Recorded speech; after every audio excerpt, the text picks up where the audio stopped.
ఈ అవకాశం ఇచ్చిన మొదటగా దేవునికి వందనాలు. అదే రీతిగా ఈ యొక్క ప్రోగ్రామ్‌ని ఏర్పాటు చేసిన లీడర్స్‌కి, అదే రీతిగా పెద్దలందరికి గూడా ప్రత్యేకమైన వందనాలు చెల్లిస్తున్నాను. ఉదయం మనము ఆహ్, ఎస్తే ఐ మీన్ ఎజ్రా అదే రీతిగా నెహెమ్యా గ్రంథాల కోసం మనం నేర్చుకున్నాం. ఇప్పుడు ఈ సాయంకాల సమయంలో మనం ఎస్తేరు గ్రంథం కోసం మనము నేర్చుకుందాం. అసలు దాంట్లో ఏం రాయబడి ఉంది? అక్కడ దాంట్లో ఉన్న విశేషాలేంటి? అసలు అది ఏ కాలంలో జరిగింది? ఆ కాలంలో సంభవించిన పరిస్థితులు ఇవన్నీ కూడా మనం నేర్చుకుందాం.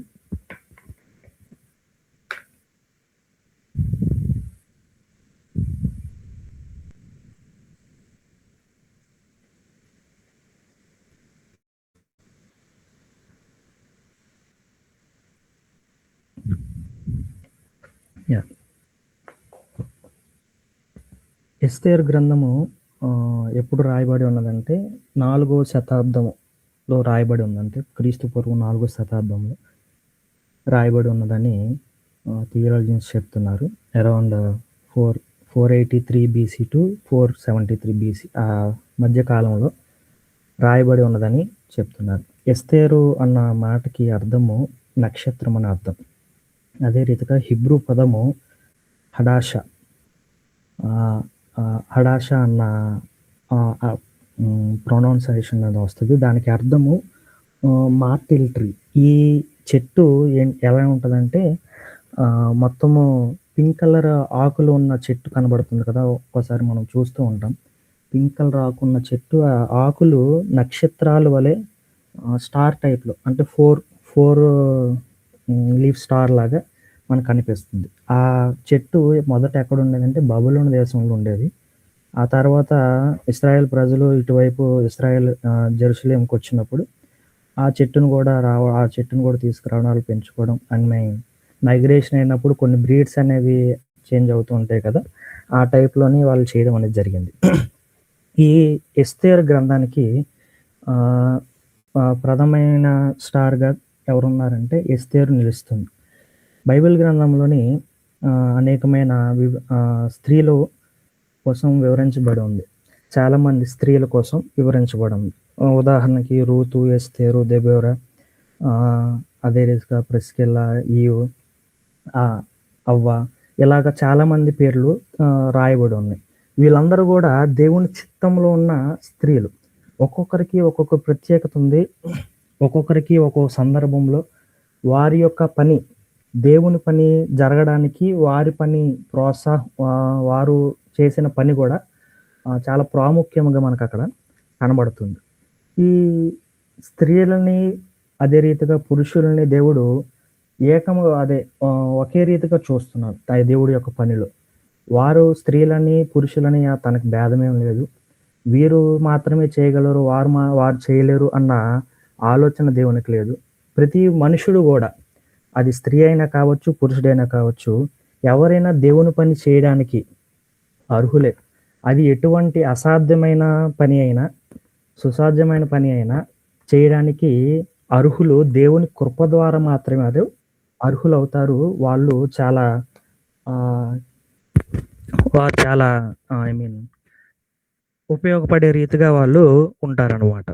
ఇక్కడ మనం చూసుకున్నట్లయితే ఎస్తేరు గ్రంథము మనకి బైబిల్ గ్రంథంలో ఉన్నా సరే, ఎస్తేరు గ్రంథంలోని కొన్ని పదజాలాలు బైబిల్ గ్రంథంలో అన్నిటిలో కనబడే కొన్ని పదజాలాలు మనకు కనబడవు. మొదటిగా దేవుని యొక్క పేర్లనేవి ఎస్తేరు గ్రంథంలో మనకు కనబడవు. దేవుని పేర్లు వివిధమైన పేర్లు మనకి ఉన్నాయి. యెహోవా రాఫా, యెహోవా ఈరే. అదే రీతిగా దేవుడు అన్న పదం గూడా మనకి ఎస్తేరు గ్రంథంలో కనబడదు. దాని తర్వాత ప్రార్థన అనే పదం మనకి కనబడదు. ఉపవసించండి అని ఎస్తేరు చెప్తుంది గానీ, ఉపవసించి ప్రార్థన చేయండి. ప్రార్థన అనే పదం మనకి కనబడదు. దాని తర్వాత విశ్వాసం, అదే రీతిగా మోషే ధర్మశాస్త్రం అనే పదాలు మనకి కనబడవు. దాని తర్వాత ఎస్తేరు గ్రంథం అనేది ఏంటి మృత సముద్ర గ్రంథాలు అంటారు కదా! Dead Sea Scrolls. ఆ డెడ్ సీ స్క్రోల్స్‌లోని మనకి కనబడవు. ఈ ఎస్తేరు గ్రంథంలోని దేవుడు అన్న పదం కనబడకపోయినా దేవుడు ఇండైరెక్ట్‌గా మనకి ఆహ్, మనకి అక్కడ దేవుడు పని జరగడం అనేది మనం చూస్తున్నాం. దేవుడు పని చేయడం అనేది మనం అక్కడ చూస్తూ ఉన్నాం. దేవుడు ఆహ్, డైరెక్ట్‌గా ఇన్వాల్వ్ కాకపోయినా అంటే మిరాకిల్స్ ద్వారా గాని, అంటే పైనుంచి మన్నాను కురిపించడం, ఎర్ర సముద్రంని 2 పాయలు చేయడం, అటువంటి మిరాకిల్స్ లాగా దేవుడు విజిబుల్‌గా కనిపించకపోయినా, ఆయన యొక్క ప్రణాళిక, ఆయన యొక్క సంరక్షణ అనేది మనకి మనుషుల్లో ఈ యొక్క గ్రంథంలో కనబడుతుంది. ఆయన పని ఏ రీతిగా ఆయన పని చేస్తున్నాడు, వర్క్ చేస్తున్నాడంటే దేవుడు మనుషుల యొక్క నిర్ణయాల ద్వారా, తర్వాత పొలిటికల్ లాస్ ద్వారా, కొన్ని సందర్భాలు, సిట్యుయేషన్స్ ద్వారా, కొన్ని ఏమంటారు కష్టతరమైన శ్రమలు వచ్చిన సందర్భాల ద్వారా దేవుడు అక్కడ పనిచేయడం అనేది మనము చూస్తున్నాం. ఒక సాధారణమైన జీవితానికి ఎస్తేరు అనే గ్రంథం ఒక ఏమని చూపిస్తుందంటే, దేవుడు ఒక సాధారణమైన వ్యక్తిని గూడా తన పనికి వాడుకోగలడు.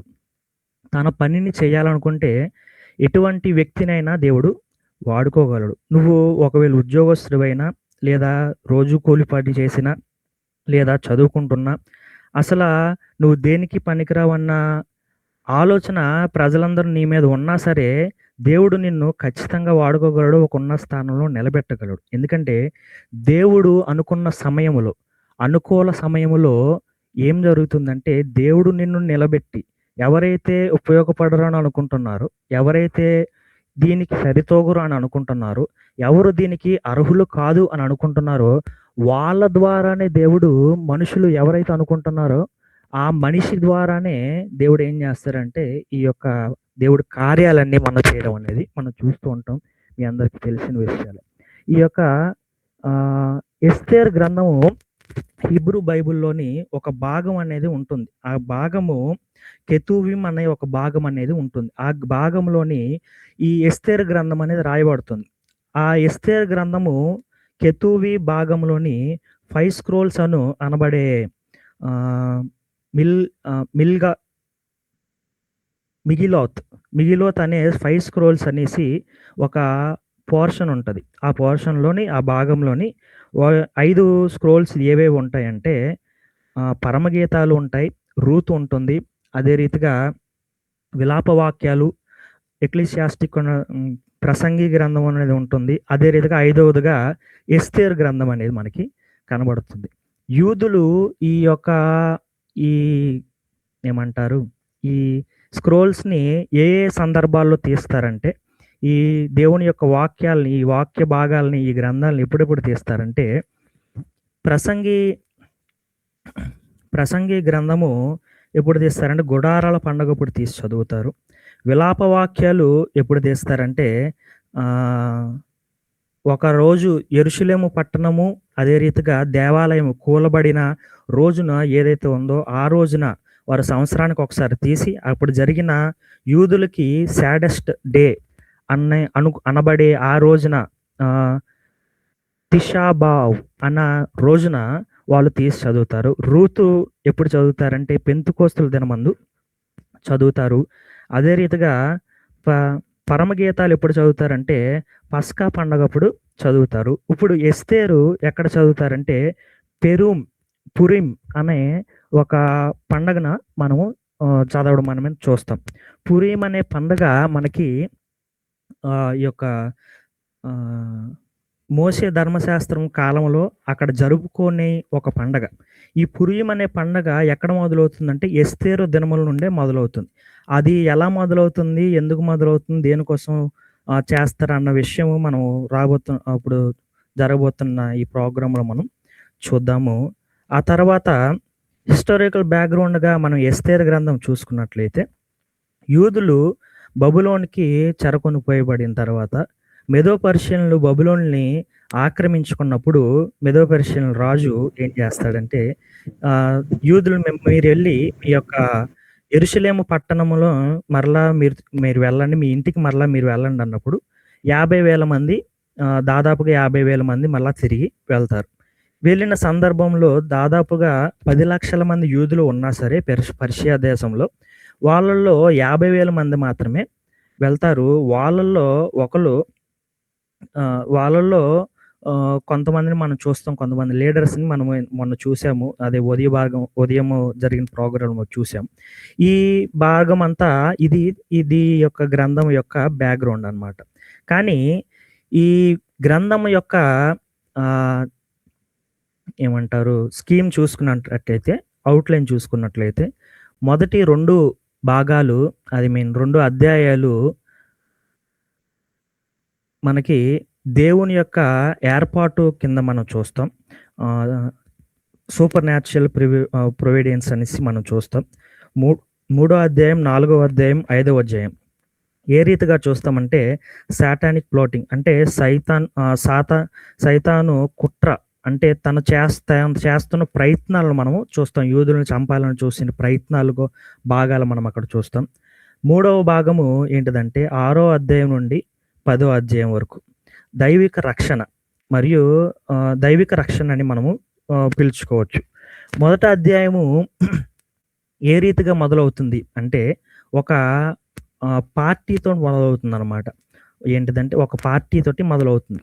ఆ కాలములోని ఉన్న రాజు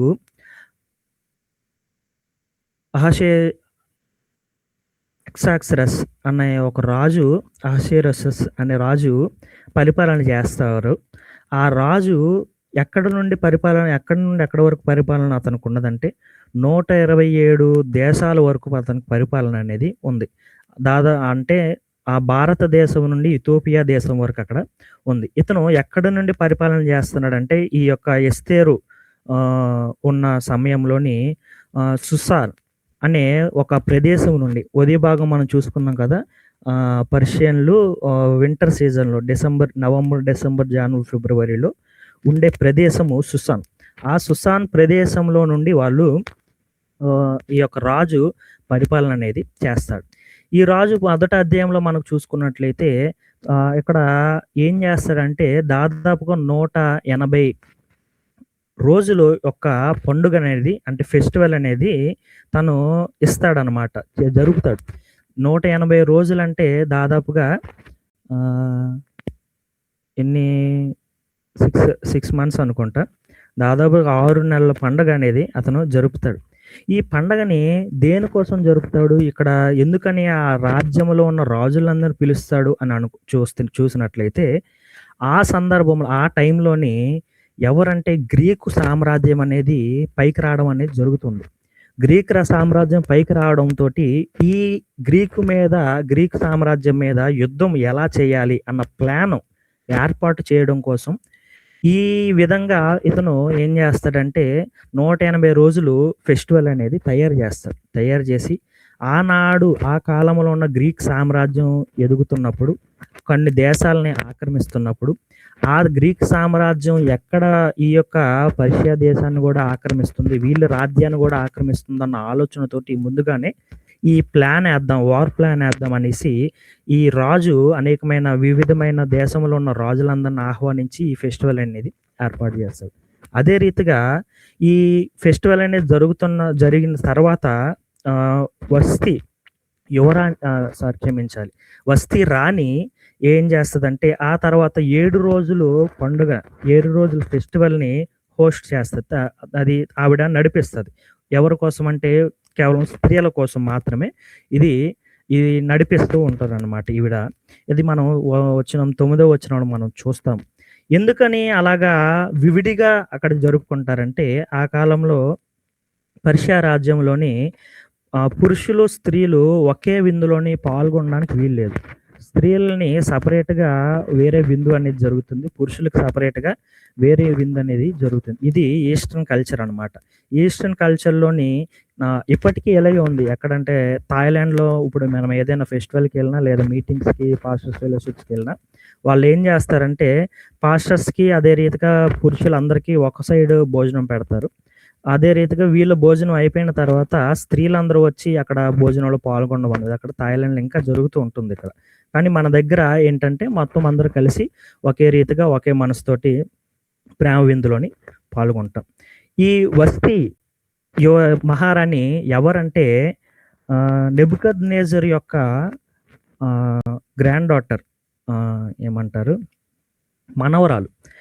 వెస్తి నెబుకద్నెజర్ యొక్క మనవరాలు. ఆవిడ్ని ఈ ఆవిడ ఈ యొక్క రాజుని వివాహం ఆడుతుంది. ఆడినప్పుడు ఈ వస్తి మహారాణిని రాజు అక్కడ విందు జరుగుతున్నప్పుడు తాగి ఉన్నప్పుడు తనతో పాటు మిగతా రాజులు కూడా మత్తులోని ఉన్నప్పుడు రాజు వస్తిని రమ్మని తన అందాన్ని, ఇక్కడ ముందున్న సభలో ఉన్న వాళ్ళందరికీ తన అందాన్ని చూపించాలని, తన భార్య ఎంత అందగత్తో వాళ్ళకి చూపించాలని ఆలోచనతోటి తను ఏం చేస్తాడంటే రమ్మని పిలుస్తాడు. ఆజ్ఞ అనేది జారీ చేస్తాడు. ఆ 10వ అధ్యాయము అదే క్షమించాలి 10వ వచనము 12వ వచనంలో అది మనం చూస్తాం. కానీ వస్తి రాను అని చెప్తుంది, నిరాకరిస్తుంది. ఎవరికి? రాజు చెప్పిన మాటకి నిరాకరిస్తుంది. దానితోటి మహారాజుకి చాలా కోపం అనేది వస్తుంది. ఈ మహారాజుకి ఒక ఏమంటారు, ఒక టైటిల్ కూడా ఉంది, కోపిస్టోడ్ అన్న టైటిల్ కూడా ఉంది. హిస్టరీలో ఏం జరిగిందంటే ఈయన ఒక బ్రిడ్జ్ అనేది ఏర్పాటు చేస్తాడు. హెలిస్పోర్టన్ అనే ఒక బ్రిడ్జ్ అనేది ఉంటుంది. హెలిస్పోర్ట్ అనే బ్రిడ్జ్ ఏర్పాటు చేస్తాడు. ఎక్కడి నుండి? ఆసియా నుండి యూరోప్కి ఒక వంతెన అనేది తయారు చేపిస్తాడు. ఆ వంతెన తయారు చేయించినప్పుడు అయిబడిన తర్వాత ఒక తుఫాన్ వచ్చి ఆ వంతెన విరిగిపోవడంతో ఈ మహారాజుకి ఎగ్జాక్సరస్కి చాలా కోపం వచ్చి, ఆ కోపం ఎంత కోపిస్తాడంటే అంత కోపంతో వెళ్ళి సముద్రాన్ని కొట్టడం అనేది అక్కడ జరుగుతుంది. చాలా కోపంతో, అంత తట్టుకోలేని కోపము ఇతనికి ఉంది. ఆ తర్వాత ఏం చేస్తాడంటే ఈ బ్రిడ్జిని కట్టిన పనివారందరిని కూడా చంపించేస్తాడు. ఎందుకనంటే అక్కడ కూలిపోయింది, తను చేసిన పని భంగం అయిపోయిందన్న ఆలోచనతోటి తన కోపం వచ్చి తన కోపం కంట్రోల్ అవ్వక తన ప్రైడ్ వల్ల తను ఏం చేస్తాడంటే ఈ యొక్క పని చేసే వారందరిని కూడా చంపేస్తాడు. ఇక్కడ వస్తి ఈ నిరాకరించడంతో అక్కడ రాజు పక్కన ఉన్న అడ్వైజర్లు, సలహాదారులు ఏమని చెప్తారంటే, ఆవిడను మీ మాటను నిరాకరించడం ఏంటి? ఆవిడ ఎందుకు అలా నిరాకరిస్తుంది? ఇక్కడ ఈ సామ్రాజ్యంలో ఒక స్త్రీ పురుషుని యొక్క మాటను అలా నిరాకరించకూడదు, అలా చేయకూడదు అన్న ఆలోచన వాళ్ళకి చెప్పి, మీరు వెంటనే వస్తిని ఆమె స్థానం నుండి తీసేయండి, రిమూవ్ చేయండి అని వాళ్ళ సలహాదారులు చెప్పినప్పుడు తన ఆలోచనలో పడిపోతాడు. చాలా కోపంతో రగిలిపోతూ ఉంటాడు. ఇదే సందర్భంలో 1వ అధ్యాయం 2వ అధ్యాయం మధ్యలోని ఒక యుద్ధం అనేది అవుతుంది. అది ఏంటిదంటే థెర్మోఫాలి అనే ఒక యుద్ధం. ఈ యుద్ధము గ్రీక్ సామ్రాజ్య యోధులకి, అదే రీతిగా పర్షియా సామ్రాజ్య యోధులకి మధ్యన జరుగుతుంది. ఇదే సందర్భంలో ఈ యుద్ధం చాలా మందికి థెర్మోఫాలి అనే పేరు కన్నా 300 వారియర్స్ అన్న యుద్ధం అనేది చాలా మందికి తెలుసు. ఒక చిత్రం కూడా ఉంది ఆ పేరు మీద. అక్కడ ఒక్కో యోధుడు 10 మందితో సమానం అంట. ఆ యోధుడు చేసే యుద్ధాలు 10 మందితో సమానం. ఈ యుద్ధం జరగడంతో పర్షియా రాజ్యము యుద్ధంలో విజయం రాకుండా అపజయం పాలవడంతో చాలా బాధపడుతున్న సందర్భము అవుతుంది. అదే సందర్భంలో ఏం జరుగుతుంది, ఈ విషయం తెలిసిన వెంటనే ఏం జరుగుతుంది, తన హృదయం చాలా బాధపడి తను ఆలోచిస్తూ ఉంటాడు.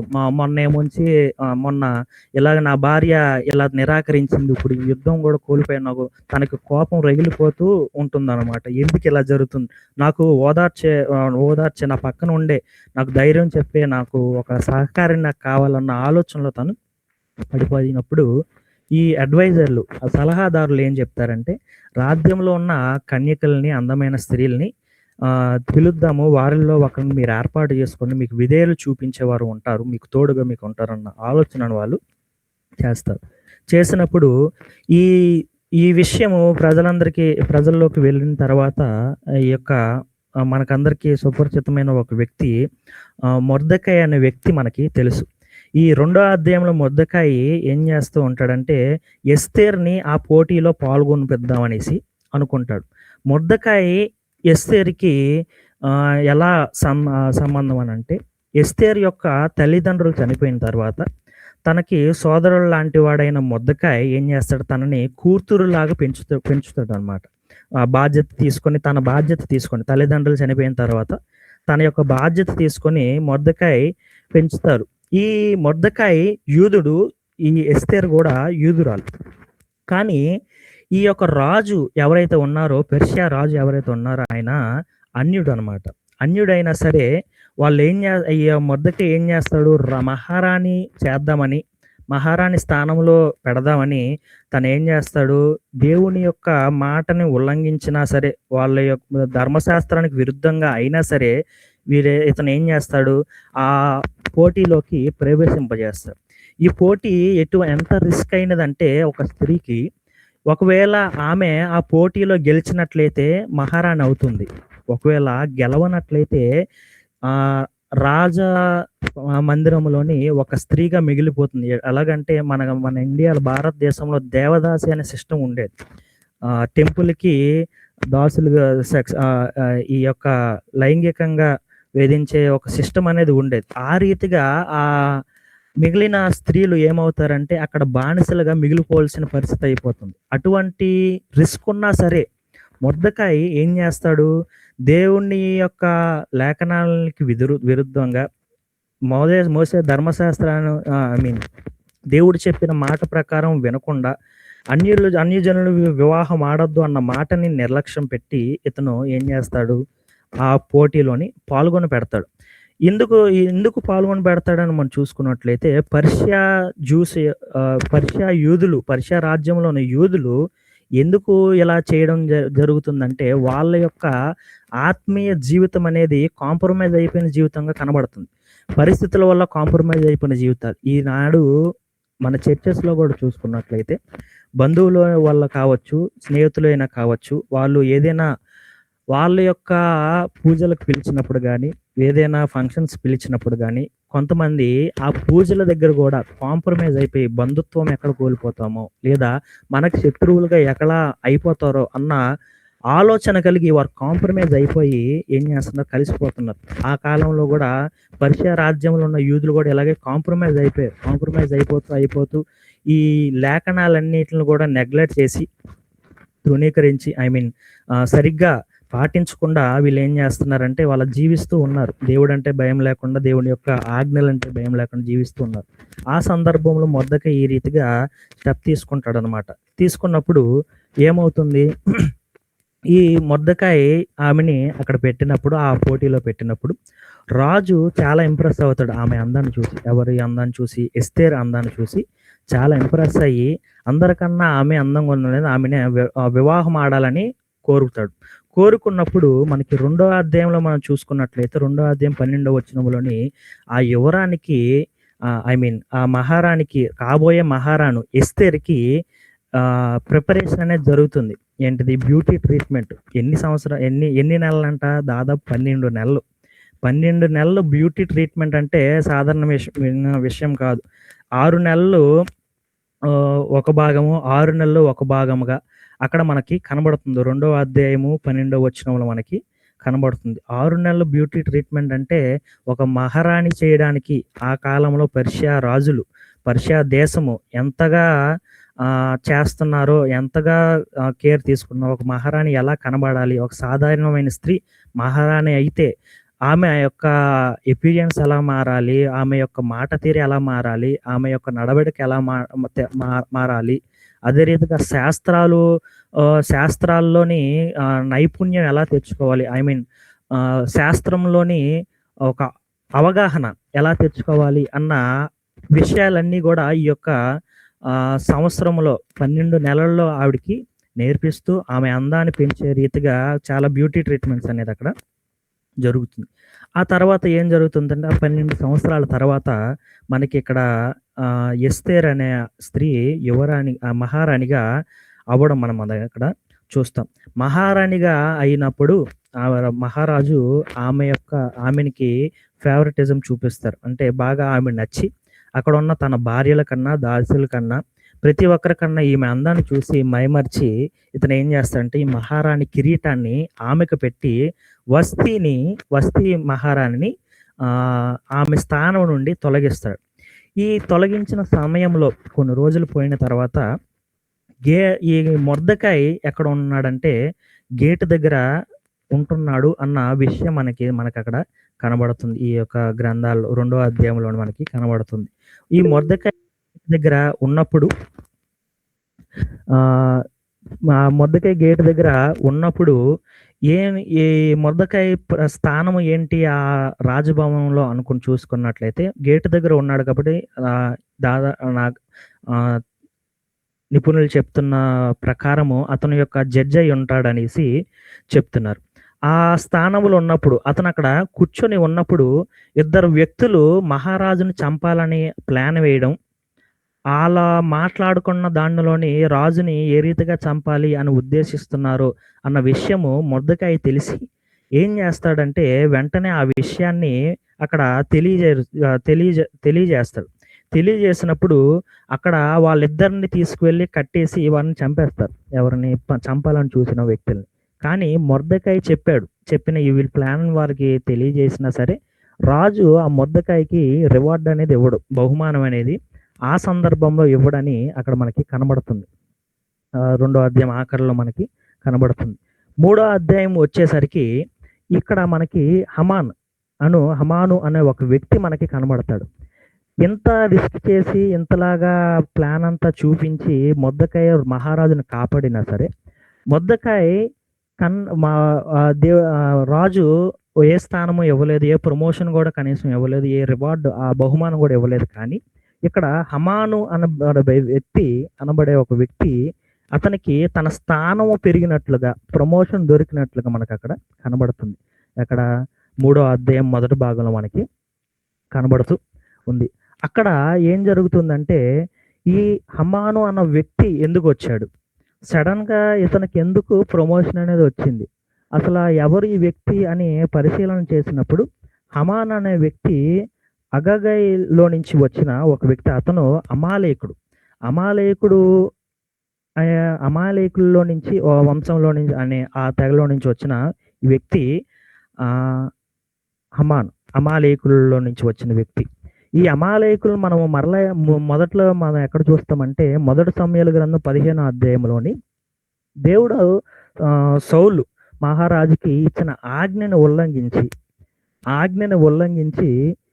తను ఏం చేస్తాడు, అమాలేకుల్లో కొంతమందిని విడిచిపెట్టి అక్కడున్న పశువుల్ని తీసుకొని వచ్చి ఏం చేస్తాడు, దేవుడి యొక్క చెప్పిన మాట వినకుండా ఆయన ఏం చేస్తాడంటే ఆ యొక్క అమాలేకుల్లో రాజుని అదే రీతిగా కొంతమంది వ్యక్తుల్ని తను బతికి పొమ్మని వదిలేస్తాడు. సో ఎవరు ఈ యొక్క సౌలు మహారాజు. అది ఏమవుతుందంటే ఆ అవిధేయత ఏమైందంటే ఆ కాలంలో జరిగిన అవిధేయత ఇప్పుడు ఈ కాలంలో ప్రభావం చూపించడానికి మొదలైంది. ఆ కాలంలోని ఎప్పుడైతే దేవుడు చెప్పి ఉన్నాడో అమాలేకులు దేవుని ప్రజలకు చేసిన గౌరవం వల్ల అమాలేకులు అందరినీ ఒక్కరిని కూడా ఉంచకుండా పశువులను సైతం మొత్తం చంపే అని దేవుడు ఆజ్ఞాపిస్తే సౌలు చంపకుండా ఉండడం వల్ల అప్పుడు మిగిలిపోయిన అమాలేకుల్లో నుంచి వచ్చిన ఒక వ్యక్తి ఇప్పుడు ఉన్న ఈ యొక్క రాజ్యంలో ఉన్న హమాను అనే వ్యక్తి ఆ యొక్క దానిలో నుంచి వచ్చిన వాడే. ఈ హమాను వస్తున్నప్పుడు తన స్థానాన్ని చూసి ప్రతి ఒక్కరూ తనకు గౌరవం ఇస్తూ తల వంచినా సరే ఈ యొక్క మన యొక్క మొర్దెకై మాత్రము తల వంచడు. అమాలేకుడికి తల వంచడు. ఈ హమానికి తల వంచడు.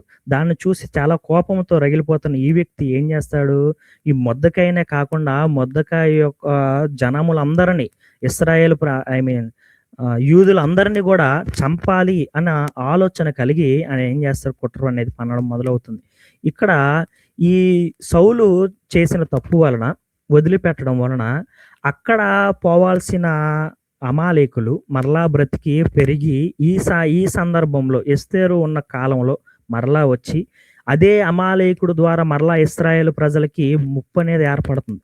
ఈ ముప్పు ఏర్పడడం ఎందుకు జరుగుతుంది అనంటే సాతాను చేస్తున్న ఒక పన్నాగం. మొదటి నుండి ఎప్పటి నుండో దేవుని యొక్క ప్రజల్ని చెదరగొట్టాలని చంపాలని చూస్తున్న ఈ సాతాను ఆ కాలంలోని అమాలేకుల ద్వారా ఇబ్బంది పెట్టిన సౌలులో దూరి అమాలేకులను చంపాలని దేవుడు ఆజ్ఞాపించిన సౌలులో దూరి కొంతమందిని విడిచిపెట్టడం వలన అక్కడ మిగిలిపోయిన అమాలేకులు మరలా ఇక్కడ కనబడి ఇక్కడ ఉన్న ఈ అమాలేకుడు యూదులను మరలా చంపాలని చూడడము ఎందుకనంటే యూదుల నుండి రాబోతున్న మెస్సయ్య రాకుండా ఆపాలని. ఆ మెస్సయ్య రాకపోయినట్లయితే లోక రక్షణ అనేది రాదు. కానీ దేవుడు ఆ కాలం నుండి ఈ కాలం వరకు తన ప్రజలని తను ఇచ్చిన మాట ప్రకారం, వాగ్దాన ప్రకారం ఎల్లకాలము కాపాడుతూ వస్తున్నాడు కనుకనే మనకి ఇప్పుడు దొరికిన ఈ అమూల్యమైన రక్షణ, ఈ గొప్ప రక్షణ మనకి దొరికి ఉంది. ఒకవేళ ఆ కాలములోనే అమాలేకుల్ని చంపి ఉన్నట్లయితే ఇప్పుడు ఎస్తేరు కాలములో మనకి ఈ యొక్క ముప్పు అనేది వచ్చేది కాదు. ఈ హమాను ఏం ప్లాన్ చేశాడంటే తన యొక్క కోపంతోటి ఇస్రాయేల్లో యూదులు ఎవరెవరైతే ఉన్నారో వాళ్ళందరినీ చంపించాలని చూశాడు. 3వ అధ్యాయం 9వ వచనంలో మనకేం కనబడుతుందంటే దాదాపుగా 20,000 వెండి నాణాలని నేను ఈ యొక్క రాజ్యానికి ఇస్తాను వాళ్ళందరినీ చంపేసినట్లయితే అన్న రీతిగా అతను మాట్లాడుతూ పర్షియా రాజ్యానికి ఇస్తానన్నట్టు మాట్లాడుతూ అతను చెప్తున్నాడు. ఆ కాలంలో ఆ రాజ్యాన్ని పరిపాలిస్తున్న ఆ పర్షియా రాజ్యము ఏంటిదంటే వాళ్ళకి ఉన్న సంపద కోశాగారంలో ఉన్న సంపదలో 3వ వంతు ఈ 20,000 వెండి నాణాలు. ఇంత ధనము అతనికి ఎక్కడి నుంచి వస్తుందని తను మాట ఇచ్చాడంటే ఈ యొక్క 10 లక్షల మందిని చంపేసినట్లయితే వారి దగ్గర ఉన్న ధనము, వారి దగ్గర ఉన్న బంగారము, వారి దగ్గర ఉన్న వెండి మొత్తము తీసుకొని తను రాజుకిద్దామనేసి ఆలోచనతోటి ఈ రీతిగా చేస్తాడు. ఈ 3వ అధ్యాయము ఇలా జరుగుతుండగా 4వ అధ్యాయం మనకి వచ్చేసరికి ఈ విషయం తెలిసిన మొర్దెకాయి వెంటనే ఏడుస్తూ తన యొక్క ప్రజల దగ్గరికి పబ్లిక్లోకి వెళ్ళి జరిగిన సంఘటన తెలియజేస్తూ అంటే చెబుతూ ఈ రీతిగా అవుతుంది అన్న మాట చెబుతూ తను ఎక్కడికి వెళ్తాడు? ఎస్తేరు దగ్గరికి వెళ్తాడు, మహారాణి దగ్గరికి వెళ్తాడు. ఆ యొక్క మహారాణి దగ్గరికి వెళ్ళినప్పుడు ఏం జరుగుతుంది? ఈ మొర్దెకాయి ఏమని చెప్తాడంటే నీవు మహారాణి రావడానికి గల కారణము, నీవు ఇప్పుడు ఈ స్థానంలో ఉండడానికి గల కారణము బహుశా మమ్మల్ని అందరినీ రక్షించడం కోసమేనేమో దేవుడు నీకు ఈ స్థానం ఇక్కడికి వచ్చి ఉన్నది అని దేవుడి యొక్క ప్లాన్ ఏమో అన్న ఆలోచనతో తాను అక్కడ మాట్లాడుతూ నీవు ఇప్పుడు కానీ మాట్లాడకపోతే రాజుతో మాట్లాడకపోతే ఏం జరుగుతుంది? నీవును నీ యొక్క తండ్రి ఇంటి వారు నశించిపోవచ్చు, కానీ యూదులకి వేరొక మార్గము ద్వారా మరలా విడుదల పొందొచ్చు. కానీ నీవు ఇప్పుడు మాట్లాడినట్లయితే విడుదల అనేది ఈ యొక్క శ్రమ నుండి తప్పించబడతాం అనేసి ఆ యొక్క అధ్యాయంలో మనకి కనబడుతుంది. 4వ అధ్యాయము 14వ వచనం వరకు మనం చదువుకున్నట్లయితే ఆ యొక్క వివరములన్నీ అక్కడ మనకి కనబడుతుంది. ఆ తర్వాత ఎస్తేరు దగ్గరికి వెళ్ళి మాట్లాడినప్పుడు ఇదే నీ సమయము, ఇదే నువ్వు మాట్లాడాల్సిన నిలబడి మాట్లాడాలి, ఇదే నీకు మంచి ఈ సమయంలో నువ్వు మాట్లాడకపోతే చాలా ప్రమాదం అనేది జరుగుతుందని తను చెప్పడం అనేది జరుగుతుంది 14వ వచనంలో, 4వ అధ్యాయం 14వ వచనంలో. ఆ తర్వాత ఎస్తేరు ధైర్యం తెచ్చుకొని ధైర్యం ఇస్తూ ఏం చెప్తుందంటే నేను వెళ్ళి మాట్లాడతాను, మీరేమి భయపడకండి, నేను నశించదును అన్న మాట అక్కడ మనకి హైలైట్ అవ్వడం మనం అక్కడ చూస్తాం.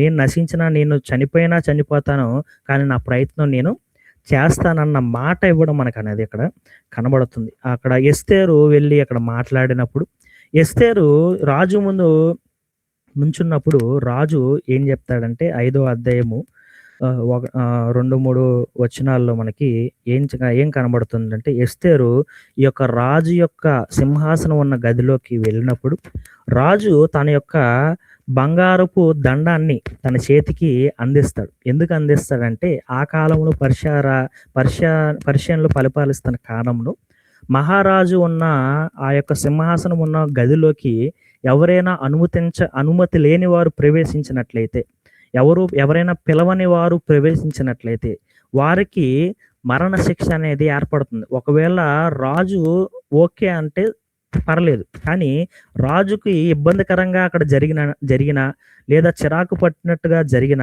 అతను ఇక్కడ ఏమవుతుంది, అనుమతి లేని వారందరినీ అక్కడ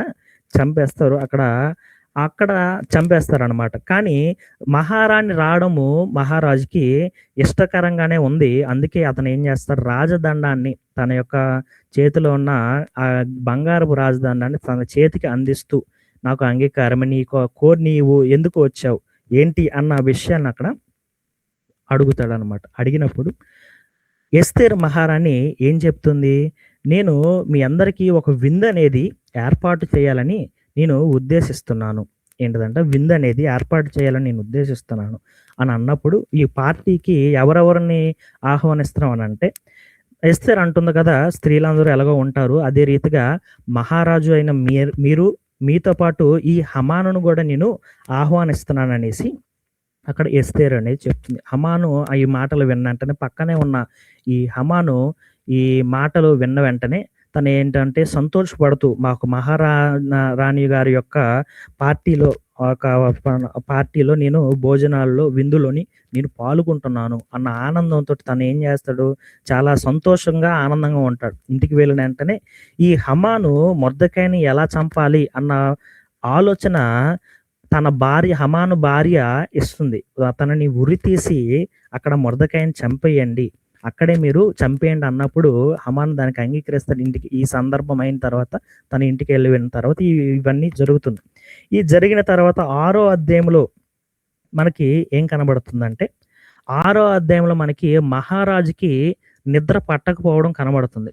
6వ అధ్యాయంలో మనం చూసుకున్నట్లయితే ఈ మహారాజుకి పడుకున్నప్పుడు తనకు నిద్ర పట్టక తను ఏం చేస్తాడు, సమాచార గ్రంథాలని తీసుకొని వస్తాడు. సమాచార గ్రంథాలు అంటే ఏంటంటే, ఆ కాలంలో ఏమేమి జరిగాయి, రాజ్యములు ఏం జరిగాయి, తీర్పులు ఏ రీతిగా జరిగాయి అన్న విషయాలన్నీ కూడా సమాచార గ్రంథంలో రాసి లిఖించి అవి దాచిపెట్టడం అనేది జరుగుతుంది. అది మనందరికీ ఇంతకుముందు మనం మార్నింగ్ మనము తెలుసుకుని ఉన్నాం. ఆ గ్రంథాల్లో ఒక దాన్ని తీసుకువచ్చి దాన్ని చదవమని మహారాజు చెప్పగా ఆ ప్రజలు ఐ మీన్ ఆ యొక్క పనివారుల్లో ఒకడు వచ్చి ఆ యొక్క సమాచార గ్రంథాన్ని చదువుతాడు. ఈ సమాచార గ్రంథం చదువుతుండగా తనకి ఒక సందర్భం అనేది అక్కడ చదివి వినబడడం మనకు జరుగుతుంది. ఏంటిదంటే, మొదట మొర్దెకాయి ఒక ఇద్దరు వ్యక్తులను పట్టించి ఎవరైతే రాజుని చంపాలని చూస్తున్నాడో ఆ వ్యక్తులని పట్టించి వారు తన ప్రాణాన్ని కాపాడిన మొర్దెకాయి అక్కడ తనకి జ్ఞాపకం వస్తాడు. అవును, రాజు అక్కడ ద్వారం దగ్గర ఇద్దరు ఉండాలి కదా! మరో వ్యక్తి మొర్దెకాయి ఇతను ఏమైపోయాడు, తనకి నేను ఎటువంటి బహుమానము నేను ఇవ్వలేదే అన్న ఆలోచనతో తను ఆలోచిస్తూ తనకి ఎటువంటి బహుమానం ఇవ్వాలి, ఎటువంటి సన్మానం చేయాలి అని ఆలోచిస్తూ అనుకుంటాడు కదా! 6వ అధ్యాయం మధ్యలో మనం 5వ వచనం నుంచి మనం చూస్తుంటే అనుకుంటారు, రేపటి దినమందు ద్వారం నుండి ఎవరైతే మొదటగా వస్తారో వాళ్ళని నేను అడుగుతాను అనేసి అనుకుంటాడు. ద్వారం నుంచి మొదటగా వచ్చేది హమాను రావడం తోటి, అయ్యా నాకు ఈ యొక్క వ్యక్తిని చంపాలని అనుకుంటున్నానన్న ఆలోచన, ఏం జరిగింది, నాకు విధేయత చూపించట్లేదు, నాకు తల వంచి నమస్కారం చేయట్లేదు, గౌరవం ఇవ్వట్లేదు, ఈ మాటలన్నీ కూడా చెప్పాలనే ఆలోచనతోటి తన ఇంటి దగ్గర తన భార్య కూడా కొన్ని ఆలోచనలు చెప్పడంతో ఇవన్నీ ఆలోచన ఉన్న వ్యక్తి రాజు దగ్గరకు వచ్చిన వెంటనే తను ఏం చేస్తాడు, మొర్దెకాయి కోసం కూడా చెప్పడానికి ప్రయత్నం చేస్తాడు. కానీ రాజు మొర్దెకాయిని సన్మానించాలి అనే ఆలోచనతో ఉన్న మొర్దెకాయి రాగానే రాజు వెంటనే అడుగుతాడు. తన మాటలు మాట్లాడకుండా ముందే రాజు అడుగుతాడు మొర్దెకాయి, ఐ మీన్ హమాన్, ఇప్పుడు నేను ఒక వ్యక్తిని సన్మానించాలనుకుంటున్నా, గౌరవించాలనుకుంటున్నా, తనని ఏ రీతిగా నేను గౌరవించాలి, ఏ రీతిగా నేను సన్మానించాలి అని తనని అడిగినప్పుడు ఈ యొక్క హమాన్ అనుకుంటాడు కదా, తన కోసమే రాజు మాట్లాడుతున్నాడేమో, తనని సన్మానించడం కోసమే, తనని గౌరవించడం కోసమే రాజు మాట్లాడుతున్నాడేమో అన్న ఆలోచనతోటి పబ్లిక్‌లోనే మహారాజు నన్ను సన్మానిస్తారేమో అన్న ఆలోచనతోటి తను ఏం చేస్తాడు, రాజ వస్త్రాలు ధరింపజేసి, రాజు గుర్రం పైన తనని పెట్టి, రాజుగారి యొక్క కిరీటాన్ని తనకు ధరింపజేసి 6వ అధ్యాయం 7-9 వచనాలు ఇవన్నీ రాయబడి ఉంటాయి. రాజు యొక్క కిరీటాన్ని కూడా అక్కడ పెట్టి ఏం చేయాలి, అక్కడ ప్రజలందరిలోని ఊరేగించాలి, సన్మానించి ఈ ఊరేగింపులోని అతన్ని తీసుకొని వెళ్ళాలి రాజుగారి గుర్రం పైన అనేసి తను చెప్తాడు. అలా చెప్పినప్పుడు చాలా రాజుకి ఆ ఆలోచన చాలా బాగా నచ్చి ఏం చేస్తాడు, సరే అయితే హమాన్, నువ్వు వెంటనే నువ్వేమేమి చెప్పావో అవన్నీ మొర్దెకాయికి చేసి నువ్వు ఆ రాజ్యం అంతా తిప్పు అనేసి ఈ యొక్క హమానికి చెప్తాడు. హమాను వెంటనే బాధపడతాడు. చాలా ఏమంటారు చంపాలని చూసిన వ్యక్తినే ఇప్పుడు తన చేతులతోటే సన్మానం జరిగించి, రాజ్యమంతా తిప్పించి, రాజ గౌరవాలతోటి రాజు యొక్క గుర్రం పైన రాజు యొక్క కిరీటం ధరింపజేసి, రాజ్యమంతా తిప్పించాలి, తన ముందు నేను నడవాలి అన్న ఆలోచన తనని చాలా వేధిస్తుందనమాట. ఏ రీతిగా ఆలోచిస్తున్నాడంటే, ఇప్పుడు తన ముందు నేను ఉన్నట్లయితే, ఈ రీతిగా నేను తనను సన్మానించినట్లయితే, తనను చంపాలని చూసిన నేను, నాకు గౌరవం ఇవ్వని ఇతనిని, నాకు నమస్కారం చేయని ఇతనిని నేను అక్కడ రాజు గారి యొక్క గుర్రం పైన ఇలా తీసుకెళ్తే నా పరిస్థితి ఏంటన్న ఆలోచనతో చాలా భయాందోళనుడయి ఏం చేస్తాడు, ఈ యొక్క ఆలోచన చేసిన మరలా రాజుగారి ఆజ్ఞ ప్రకారం ఆయన తప్పనిసరి పరిస్థితుల్లో తాను చేస్తాడు. చేసిన తర్వాత ఈ 7వ అధ్యాయము తర్వాత ఏం జరుగుతుందంటే, ఎస్తేరు పార్టీ అనేది ప్రారంభమై అది కంటిన్యూ అవుతుంది. అయిన తర్వాత ఎస్తేరుని మహారాజు అడుగుతాడు, నీకేం కావాలి? నాకు ఇటువంటి సంతోషకరమైన విందును నీవు ఇచ్చావు, నువ్వు ఏం కావాలి అన్న ఎస్తేరుని అడిగినప్పుడు, అప్పటికి హమానికి తెలియదు, మహారాజుకి తెలియదు ఏంటిది, ఎస్తేరు ఒక యూదురాలని అప్పటికి తెలియదు. కానీ ఎస్తేరు ఏం చెప్తుందంటే, మహారాజా రాజుగారు కోరిక ఏం కావాలని కోరుకో అని అడిగినప్పుడు, మహారాజా మీరు నా ప్రాణాన్ని కాపాడాలి, నా ప్రాణాన్ని మరలా నాకు దయచేయండి, అదే రీతిగా నా ప్రజల యొక్క ప్రాణాలను కూడా మాకు కాపాడండి, నన్నును అదే రీతిగా నా ప్రజలైన యూదుల్ని నా ప్రజల్ని చంపాలని ఉద్దేశిస్తున్న చంపాలని కుట్ర పండుతున్న వ్యక్తులు ఉన్నారు, వారి నుంచి మమ్మల్ని కాపాడండి అని అన్నప్పుడు మహారాజు అడుగుతాడు, ఎవరు ఈ యొక్క ఆలోచన వారి హృదయంలో తలంచుకున్నారు, ఎందుకని ఇది జరిగింది అని మహారాజు అడిగినప్పుడు, ఎవరు ఈ ఆలోచన చేసి ఉన్నారని అనగానే హమాను చూపించి, ఆ ద్రోహి ఇతడే అనేసి హమాను చూపించి మహారాజుకి చెప్తుంది. వెంటనే మహారాజు ఆలోచనలో పడి కొంతసేపు ఆలోచించుకోవడానికి పక్కకు వెళ్ళి చాలా ఆలోచించి ఏం చేస్తాడంటే, హమానుని ఏ మురికంబం పైన మొర్దెకైని ఉరి తీయాలని అనుకున్నాడు, ఏ మురికంబం అయితే మొర్దెకై కోసం హమాను తయారు చేశాడో, అదే ఉరికంబం పైన హమానుని ఈ మహారాజు చంపమని ఆజ్ఞ జారీ చేస్తాడనమాట. ఈ సందర్భం అయిన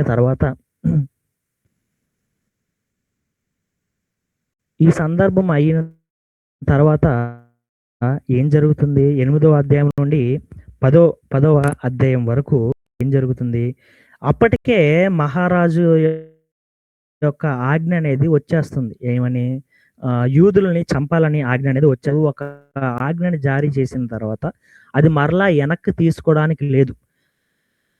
ఇప్పుడు ఆ ప్రజల్ని ఏ రీతిగా కాపాడాలి అన్న ఆలోచిస్తూ పెర్షియా రాజు ఏం చెప్తాడంటే, రెండవ ఆజ్ఞని కూడా జారీ చేస్తాడు. ఆ రెండవ ఆజ్ఞ ఏంటిదంటే,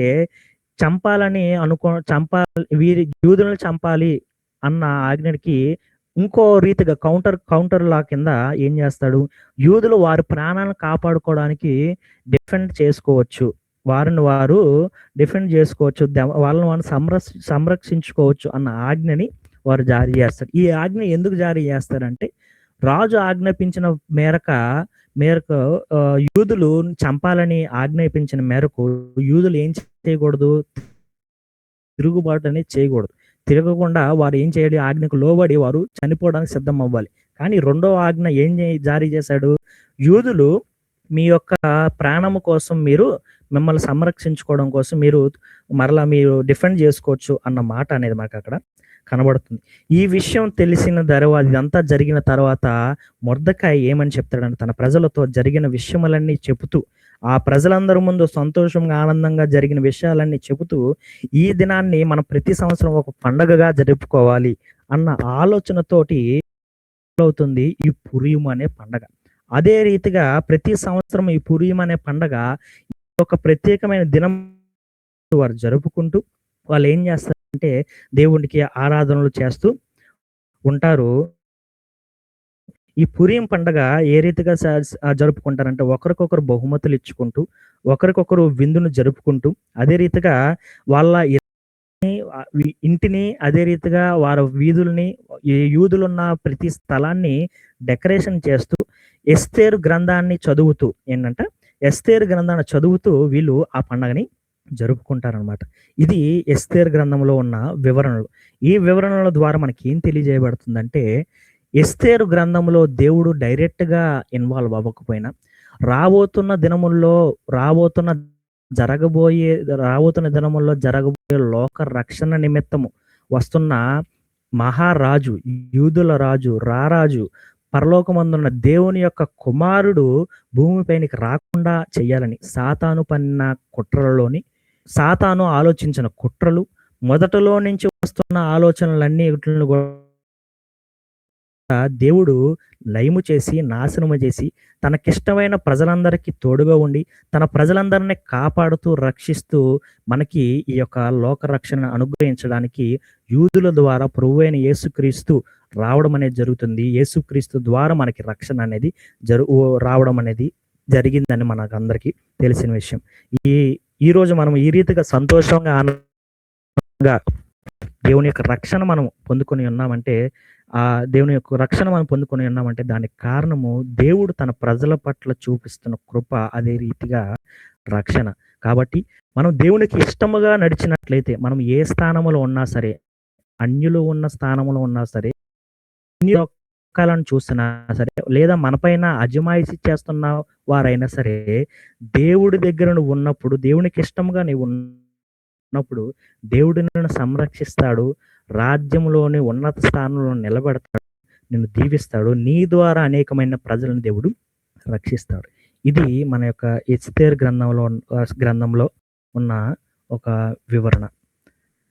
ఇంకా ఈ గ్రంథంలో మీకేమైనా డౌట్స్ ఉన్నట్లయితే మీరు నన్ను అడగచ్చు.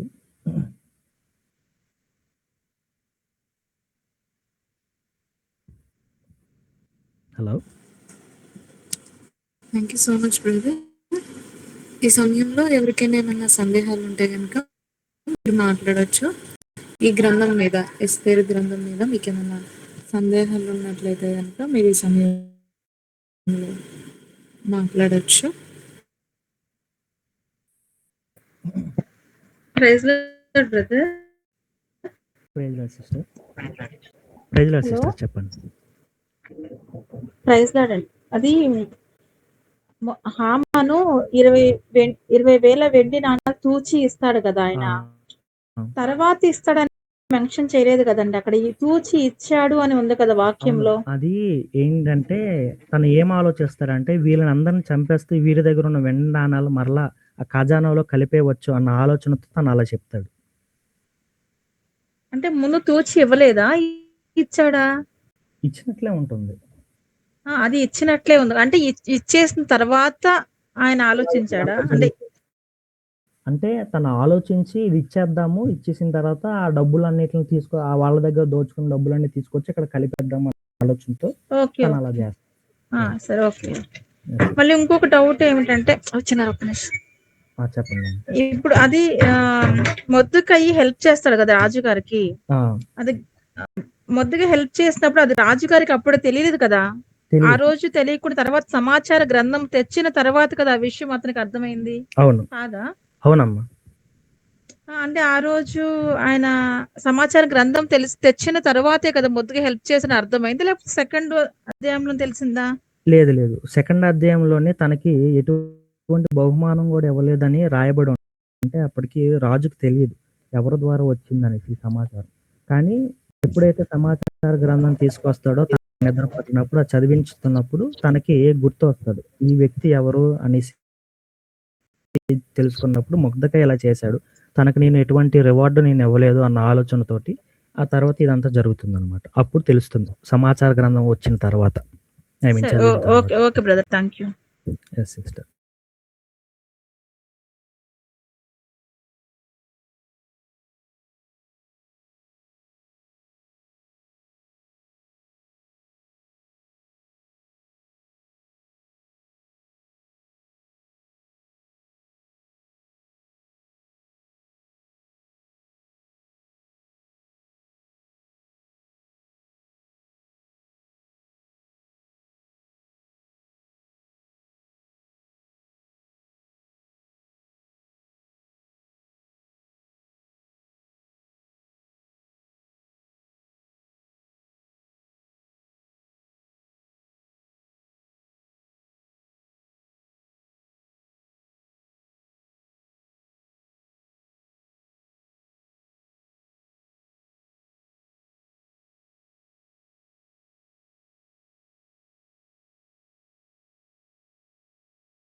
థాంక్స్. ఓకే.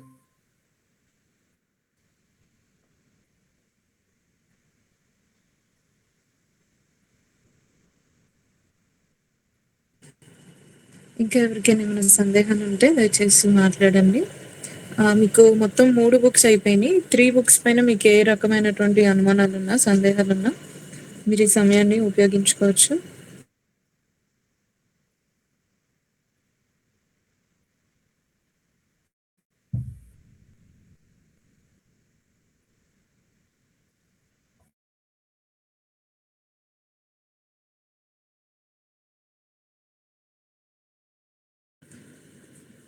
బ్రదర్ ప్రదీప్ గారు, మీరు నార్మల్‌గా జరిగినటువంటి 3 సెషన్స్‌లో నుంచి మీరు కొన్ని క్వెషన్స్ ఒకసారి వాళ్ళని అడగండి.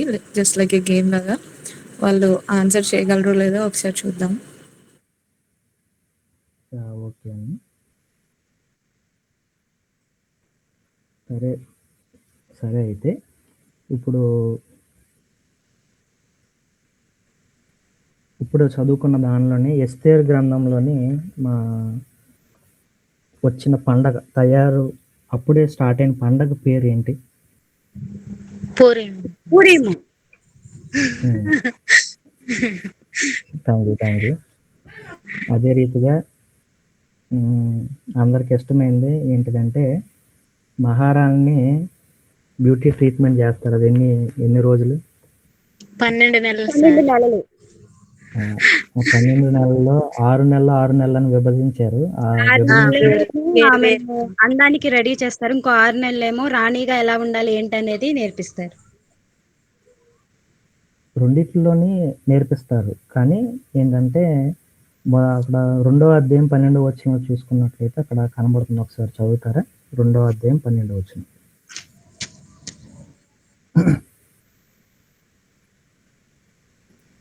6 మాసములు గోపుర స్థైలముతోను 6 మాసములు సుగంధ వర్గములతోను స్త్రీల పరిమళ క్రియల కొరకై మరి వేరు పదార్థములతోనూ స్త్రీలు పరిమళ క్రియలు ముగించి రాజునొద్దకు పోవువారు. 12 మాసములైన తరువాత రాజైన అహష్వేరోషునొద్దకు వెళ్ళుటకు ఒక్కొక్క చిన్నదానికి వంతు వచ్చినప్పుడు ఒక్కొక్క చిన్నది రాజునొద్దకు ఆ విధంగా పోవుచుండెను. ఏమనగా ఆ తీరును వారు పరిమళ క్రియలు చేయు కాలము సంపూర్ణమగుచుండెను. ఓకేనండి. సరేనండి. అదే రీతిగా మనకి ఈ మహారాజు ఈ రాజ్యము మొదటి అధ్యాయంలో రాయబడి ఉంటుంది కదా, ఎక్కడ నుండి అక్కడ వరకు పరిపాలన వాళ్ళది ఉంది? హిందూ దేశం నుండి కూర్చు దేశం వరకు 127. అవును. తర్వాత ఎజ్రా, నెహెమ్యా గ్రంథాల్లో మనం నేర్చుకున్నాం. మొదటి చెరలోకి వెళ్ళిన సందర్భం, రెండో చెరలోకి వెళ్ళిన సందర్భం, అంటే ఈజిప్ట్లో బానిసలుగా ఉన్న సందర్భానికి, బబులోనుకు బానిసత్వంగా ఉన్న సందర్భానికి మధ్యలో ఉన్న సమయం ఎన్ని సంవత్సరాలు? 25 అండి. 25 సంవత్సరాలు సార్. కాదమ్మా, 1000 సంవత్సరాలమ్మా.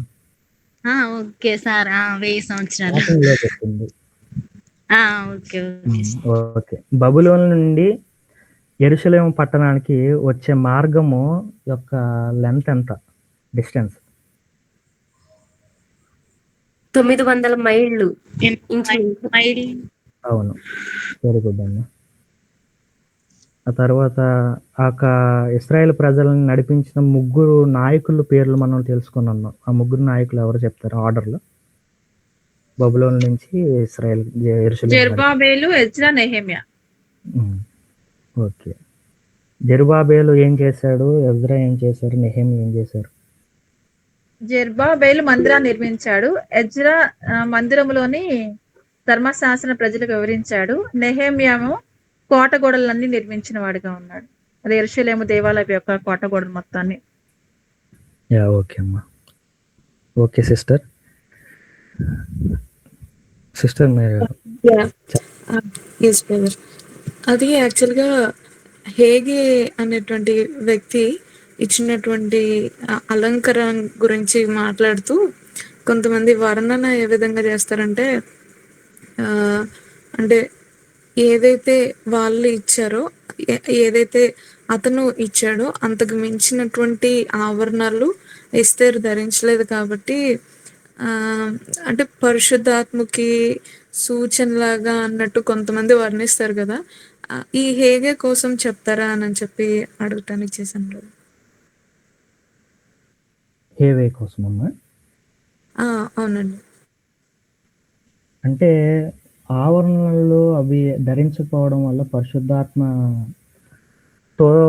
ఇలా పోల్చడం అనేది అంతగా తెలియదు. కానీ నూతన నిబంధన ప్రకారము ఈ యొక్క నూతన నిబంధనలో ఉన్న ఈ ఆభరణాలని అక్కడ జరిగిన సంఘటనల్ని వాళ్ళు పోల్చుతూ ఇలా చెప్పడం అనేది జరిగింది. అది మరి అది ఎంతవరకు నిజమో ఎంతవరకు కరెక్టో అది నాకు తెలియదు. అక్కడ సార్స్ ఉన్నారు కదా, ఒక సార్స్ ఎవరైనా వివరిస్తే బాగుంటుంది.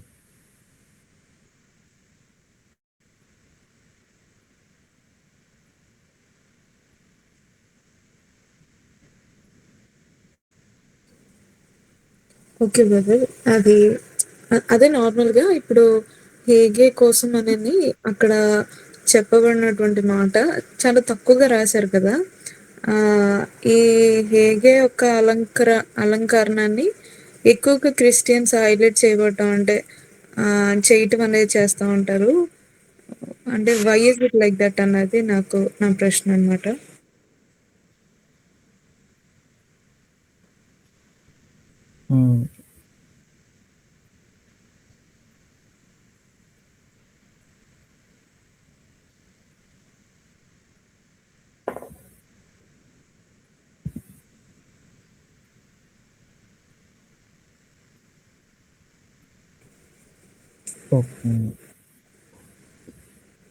ఓకే. ఇంకెవరికైనా ఏమైనా సందేహాలు ఉన్నాయి?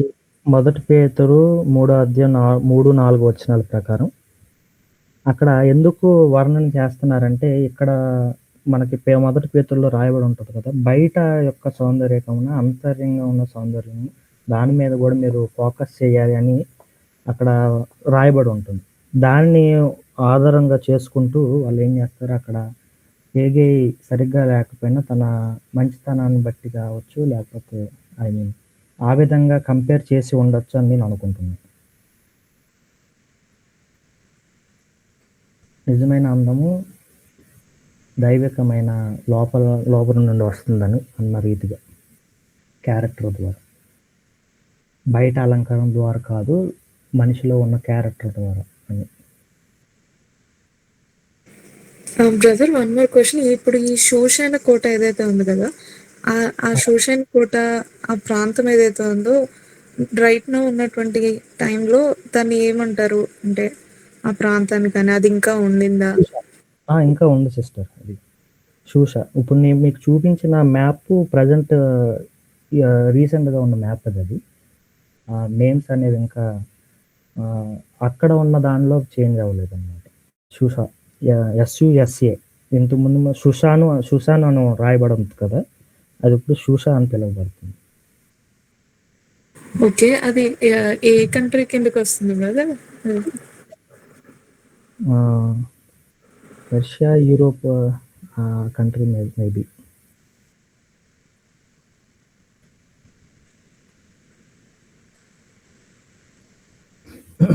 యూరోప్ కంట్రీ అవ్వచ్చు. ఒక్క నిమిషం. Okay brother. And one more thing brother, ఇది అంటే ఇప్పుడు అక్కడ ఇరాన్ కంట్రీలో ఉందంట. అది ఇంతకుముందు పర్షియా సామ్రాజ్యము ఇంతకుముందు.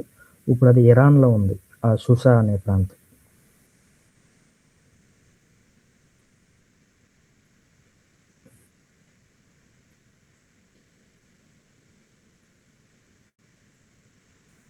Okay brother. అది వన్ మోర్ థింగ్, ఇది హిందూ దేశం అనని అక్కడ చెప్పబడింది. అంటే ఇప్పుడు మనకి అది ఇండియాకా చెప్తారు కదా! అవును. ఆనాటి దినాల్లో లైక్ ఉన్నటువంటి వాళ్ళ పరిస్థితులు అంటే అప్పటికి ఇంకా ఈ విగ్రహారాధన ఒక్కటే దేశంలో ఉండిందా? లేకపోతే అంటే ఆ రోజులకి ఏమన్నా ఎవిడెన్సెస్ గాని అట్లా ఏమన్నా ఉన్నాయా? ఈ హిందూ దేశం గురించి? హిందూ దేశం కోసం ఎవిడెన్స్ అంటే మనకు బైబిల్ గ్రంథం ఇప్పుడు చదువుకున్న రీతిగా ఈ అధ్యాయంలో మనకు కనబడుతుంది. ఈ గ్రంథంలో కనబడుతుంది. కానీ హిందూ దేశం కోసం అప్పట్లో పెద్దగా ప్రచారం అనేది లేదు. ఎందుకంటే హిందువులు ఇది తిరుగుబాటు చేసేవారు కాదు. యుద్ధం ఈ హిందూ ఇండస్ నగరం అనేసి, ఇండస్ రాజ్యం అనేసి అంటూ ఉంటారు ఆ కాలంలో. ఈ ఇండస్ నది గుండా వెళ్తున్న ఈ రాజ్యం అంతా కూడా ఎలా ఉండేవారంటే సాధువులుగా ఉండేవారు. అంటే తగ్గింపు కలిగి ఉండేవారు. యుద్ధం కోరుకోని వారుగా ఉండేవారు. అందుకని ఆ కాలంలో యుద్ధం జరిగితేనే పేరు ప్రఖ్యాతులు వచ్చేవి. లొంగిపోయే వారికి వీళ్ళకి పేర్లేమి ఉండవు. అందుకని అంతగా అక్కడ కనబడదనమాట మనకి ఎక్కువగా.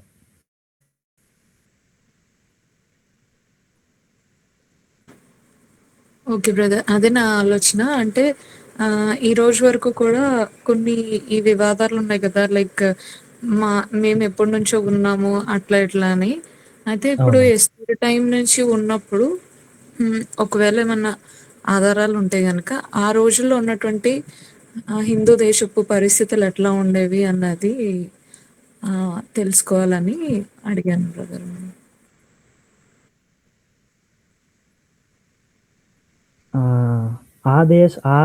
ఆ సందర్భంలో అసల చెప్పాలంటే భారతదేశము హిందువులది కాదనమాట. హిందువులు వేరు వేరే ఇయర్స్‌లోని వాళ్ళు మైగ్రేట్ అవుతూ వచ్చారు. ఎక్కడికి ఇండస్ నగరానికి మైగ్రేట్ అవుతూ వచ్చి ఇక్కడ స్థిరపడ్డారు. దాదాపుగా 3000 సంవత్సరాలు అలాగా చెప్తూ ఉంటారు. 3000 సంవత్సరాల నుండి 1000 సంవత్సరాలు క్రీస్తు పూర్వం. ఇది మైగ్రేషన్ అనేది జరిగింది. ఆ మైగ్రేషన్ జరిగిన తర్వాత 1500 శతాబ్దం 1500 సంవత్సరం నుండి 1300 సంవత్సరం వరకు ఈ మధ్యలోని వారు స్థిరపడ్డారనేసి వేదిక్ పీరియడ్‌లో దీన్ని వేదిక్ పీరియడ్ అంటారు. 1500 శతాబ్దం క్రీస్తు పూర్వం. వేదిక్ పీరియడ్‌లో వాళ్ళు సెటిల్ అయినట్టుగా మనకు కనబడుతుంది. అసలు హిందూయిజం ఆరిజిన్ అయింది ఇండియాలోని కాదు. వాళ్ళు మైగ్రేట్ అయ్యింది, వచ్చింది. ఈ ఎస్తేరు వచ్చే సమయానికి వాళ్ళు ఆల్రెడీ మైగ్రేట్ అయిపోయి ఇండస్ నగరం దగ్గర వాళ్ళు ఉండేవారనమాట. కాబట్టి వాళ్ళందరూ హిందువులు ఆ దేశమంతా హిందువులు అయ్యేసరికి హిందూ సామ్రాజ్యం, హిందూ రాజ్యం కింద వాళ్ళు పిలిచారు.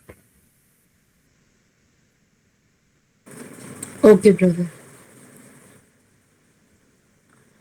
Okay brother. అయితే ఇప్పుడు ఎజ్రా నెహెమియా టైంలో జరిగిన ఏ చెర అయితే ఉండిందో దాని తర్వాత మరలా ఇంకా ఎప్పుడు జరిగింది బ్రదర్? అంటే ఇది ఆ తర్వాత మరలా వాళ్ళు చెరకి వెళ్ళబడ్డారా? అర్థం కాలేదమ్మా. అంటే ఇప్పుడు ఎజ్రా నెహెమియా టైంలో అంటే ఇప్పుడు ఆఖరి రాజు ఎవరైతే ఉన్నారో ఆ రాజు సమయంలో వీళ్ళు బబులోను దేశానికి కొనుపబడతారు కదా! ఇట్లాగా చెరకు కొనుపబడతారు. అయితే అప్పుడే కదా ఇది మందిరం మొత్తం కూడా తీసివేయబడుతది. అంటే దాంట్లో ఉన్నదంతా కూడా. ఇది రెండోసారి ఎప్పుడు జరుగుతుంది అని అంటే మరలా అదయిన తర్వాత మరలా ఎజ్రా నెహెమియా కట్టిన తర్వాత అగైన్ మరలా తీసుకుని వెళ్తారా? లేకపోతే అంటే దానియేలు టైంలో ఇంకొకసారి కనిపిస్తది కదా అది. దానికోసమనని. అంటే దానియేలు కూడా ఇదే టైంలో జరిగిందా అని? అవునమ్మా. దానియేలు ఈ సందర్భంలోనే జరిగిందే. బిఫోర్ అంటే ఎజ్రా నెహెమియాకి ముందు జరిగింది దానియేలు. ఇది మనకి బుక్స్ పరంగా చూసుకున్నట్లయితే ఇవి ఎజ్రా నెహెమియా అదే రీతిగా ఎస్తేర్ ఇవి మధ్యలో ఉన్నాయి కానీ ఈ ఎజ్రా నెహెమియా తర్వాత మనకు మలాకి రావడం అనేది జరుగుతుంది. దాని తర్వాత 400 సంవత్సరాలు సైలెంట్ పీరియడ్ అనేది అక్కడ మనకు ఉండడం మనం చూస్తాం. ఆఖరి ఇయర్ పరంగా చూసుకుంటే ఇవి లాస్ట్ బుక్స్‌లోకి వస్తాయన్నమాట. కానీ క్రోనాలజికల్ ఆర్డర్ ప్రకారం దీన్ని మధ్యలో పెట్టారు. ఓకే. అయితే ఇప్పుడు ఎజ్రా, నెహెమ్యా ఏదైతే ఉందో అది దానియేల్ అయిన తర్వాత జరిగిన సన్నివేశం అంతే కదా బ్రదర్? దానియేలులో జరిగిన తర్వాత ఇక్కడ జరుగుతున్న సన్నివేశం. అంటే అప్పుడు దానియేలు ప్రేయర్ చేస్తారు కదా! ఇది 70 ఇయర్స్ ఆఫ్ ఇది అయిపోయింది. విడుదల కోసం ప్రార్థన చేస్తారు. అవును. అప్పుడు జరిగిన యెరూషలేము పట్టణము బబులోను దేశం ఆక్రమించుకున్నప్పుడు బబులోను సామ్రాజ్యం ఉంది.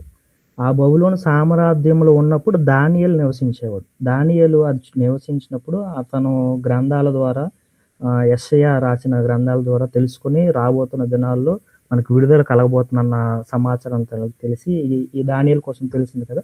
దీని తర్వాత బబులోను సామ్రాజ్యాన్ని పర్షియన్లు ఆక్రమించుకున్న తర్వాత అప్పుడనేది వంతుల వారీగా విడుదలనేది జరుగుతూ ఉంటది. బబులోను సామ్రాజ్యంలో ఉన్నప్పుడు దానియేలు. తర్వాత పర్షియన్ సామ్రాజ్యం ఆక్రమించుకున్న తర్వాత ఎజ్రా, నెహెమ్యా ఈ యొక్క ఇవి ఎజ్రా, ఎస్తేర్, నెహెమ్యా ఇలాగా. ఓకే. ఓకే. ఇప్పుడు అర్థమైంది brother. And one more thing brother, ఇప్పుడు ఏదైతే ఇప్పుడు ఈ మందసం గురించి మాట్లాడారు కదా! అంటే ఫస్ట్ టైం వాళ్ళు చెరకి కొనిపోబడినప్పుడు వాళ్ళు అప్పుడే వాళ్ళు మందసాన్ని కోల్పోయారా? అంటే మీరు చెప్పినప్పుడు అంటే బబులోనికి చెర కొనిపోయినప్పుడే వాళ్ళు మందసాన్ని పోగొట్టుకున్నారని ఉంది కదా! అది ఎక్కడో దాచిపెట్టి ఉండింది. ఒక మోషే పెట్టారు, యెహోషువ పెట్టారనని ఒక వర్స్ ఎక్కడో నేను చదివినట్టు నాకు గుర్తు. నాకు పర్టిక్యులర్‌గా ఐడియా లేదు కానీ ఆ తర్వాత నుంచి ఇంక అది కనపడట్లేదా అని ఉంటుంది కదా! మందసం గురించి. ఇది బైబిల్ అది క్లియర్‌గా చెప్పలేదు గానీ, ఈ ఆర్క్ ఆఫ్ ది కవెనెంట్ దాచబడి ఉందా? లేకపోతే పోయిందా అన్న విషయం చెప్పలేదు గానీ, బబులోను సామ్రాజ్యం ముందు అది బబులోను రాజ్యానికి ఆక్రమించుకోక ముందు లోపల ఉన్న వస్తువులన్నీ వాళ్ళు స్వాధీనం చేసుకుంటారు కదా! ఆ సందర్భంలోనే ఎక్కడో పెట్టినట్టుగా అక్కడ కనబడుతుంది. ఇది మనము రెండో దినవృత్తాంతాలు అదే రీతిగా యిర్మీయా గ్రంథంలో కూడా మనం చూస్తాం. యిర్మీయా 3:16లోని అదే రీతిగా రెండో దినవృత్తాంతం 30 అధ్యాయము 30 అధ్యాయం తర్వాత మనకు అది కనబడుతుంది. అది పోయిందా లేకపోతే దాచిపెట్టి ఉన్నారా అన్నది బైబిల్ మనకి క్లియర్‌గా చెప్పలేదు. కానీ అది మిస్ అయినట్టుగా తెలుస్తుంది అంతే. ఓకే. Okay brother. అదే నేనెక్కడో దాచారు అనన్నది నేనెక్కడో చదివినట్టు నాకు గుర్తు. అదే ఐడియాలో ఉన్నాను. బబులోను సామ్రాజ్యం ఆక్రమించుకున్న సందర్భంలో టెంపుల్‌లో ఉన్న వస్తువులన్నీ తీసుకెళ్ళిపోతున్నారు కదా! ఆ టైంలో ఇది చేశారు. ఇప్పుడు అది ఎక్కడ దాచారా లేకపోతే పోయిందా ఆ సందర్భంలో అనేది మనకి క్లియర్‌గా తెలీదది. Okay. Thank you brother. Okay. ఇంకెవరికైనా ఏమైనా సందేహాలుంటే ఒకసారి మీరు మాట్లాడొచ్చు. బ్రదర్ రిఫరెన్స్ ఒకసారి చెప్పండి సార్. దినవృత్తాంతం అమ్మా? చెప్పారు కదా! రిఫరెన్స్ దినవృత్తాంతములు రెండవ దినవృత్తాంతం అన్నారు కదా! రెండో దినవృత్తాంతం అది రెఫరెన్స్ 30 తర్వాత అనుకుంటాం అది. 30 తర్వాత. యిర్మీయాలోనే 3వ అధ్యాయంలో కనబడుతుంది. అది ఉంది చూసాను. అది చూసాను. ఈ రెండో దినవృత్తాంతాలు అంత క్లియర్‌గా తెలీదు. 30 తర్వాత కనబడుతుంది అది ఆ విషయం మనకి. 30, 35 తర్వాత. ఓకే. అంటే ఇప్పుడు బబులోను చెరలో వెళ్ళినప్పుడు మందసం వెళ్ళలేదు బబులోనికి. లేదు. వీళ్ళు పాత్రలు మాత్రం వెళ్ళలేదు. అవును. పాత్రలు మాత్రమే వెళ్ళలేదు. సరే. తర్వాత మరి ఎప్పుడు కూల్చబడిందండి మందిరము, యెరూషలేము దేవాలయము? ఇప్పుడు ఎజ్రా, నెహెమ్యా వీరి యొక్క నాయకత్వంలో మళ్ళీ పునర్నిర్మించబడింది కదా! తర్వాత మళ్ళీ ఎప్పుడు అది మళ్ళీ స్పాయిల్ అయింది? అర్థం కాలేదమ్మా. మళ్ళీ ఒకసారి అడుగుతారా? అంటే ఇప్పుడు ఫస్ట్ సొలొమోను మహారాజు మందిరం కట్టారు. ఆయన కట్టిన మందిరాన్ని బబులోను నెబుకద్నెజరు రాజు నాశనం చేశాడన్నమాట, కూల్చివేశాడు. తర్వాత ఎజ్రా, నెహెమ్యా వీరి కాలంలో మళ్ళీ మందిరం జెరుబ్బాబెల్ నాయకత్వం మళ్ళీ మందిరం నిర్మించబడింది. వారి ఆ, తర్వాత ఎప్పుడు మందిరం అనేది కూల్చబడింది? రెండవ మందిరం ఎప్పుడు కోల్చబడిందనా? ఆ రెండవ మందిరం ఇప్పుడు యేసుక్రీస్తు ప్రభువారు పుట్టినప్పుడు ఆ మందిరం అవును. ఉంది. యేసుప్రభు వారు పుట్టినప్పుడు అది ఉంది. అది ఆ 77 ఏడీలోనే అది కూల్చివేస్తారనమాట రోమీలు. రోమీలో ఓకే. అవునమ్మా. ఆ, సరే. ఓకే. సరే కొంచెం డౌట్ వచ్చింది అందుకే అడుగుతున్నాను. Okay. Okay. Thank you so much. Thank you. Okay. Thank you sister. ఇంకా ఈ సమయంలో ఇంకెవరికైనా డౌట్స్ ఉన్నాయా? Praise the lord. నాకు ఒక చిన్న డౌట్ ఉందండి. ఇప్పుడు సిస్టర్ ఒకటి అడిగారు కదా మందిరం గురించి. అయితే మూడోసారి మందిరం కట్టబడుతుంది. ఇప్పుడు ప్రెజెంట్ మందిరం కట్టబడిన తర్వాత దేవుని రాకడ ఉంటుంది అని చెప్పేసి మనకు ఒక ఎస్టిమేషన్ ఉంది కదా ప్రకటన గ్రంథం చదివిన వరకు. అయితే ఎన్ని రోజుల్లో కట్టబడుతుంది అనే దానికి ఎక్కడైనా రిఫరెన్స్ ఉందా బైబిల్లో? అంటే ఎక్కడైనా క్లియర్గా రాపింపబడి ఉందా లిఖితంగా అనేది నా డౌట్. ఇన్ని రోజులు అని పలానా వాళ్ళు చెప్పారని కాకుండా ఇలాగ మందిరం ఇన్ని రోజుల్లో కట్టబడుతుంది అని బైబిల్లో ఎక్కడైనా ఉందా? బైబిల్లోనా? బైబిల్ అనేది ఎన్ని రోజుల్లో కట్టబడుతుందని నేను చెప్పలేదు, కానీ మూడో మందిరం అయితే కట్టబడుతుందని మాత్రం చెప్పారు. ఎన్ని రోజులు అనేది క్లియర్గా అయితే లేదు అక్కడ మెన్షన్ చేయబడ్డ బైబిల్లో.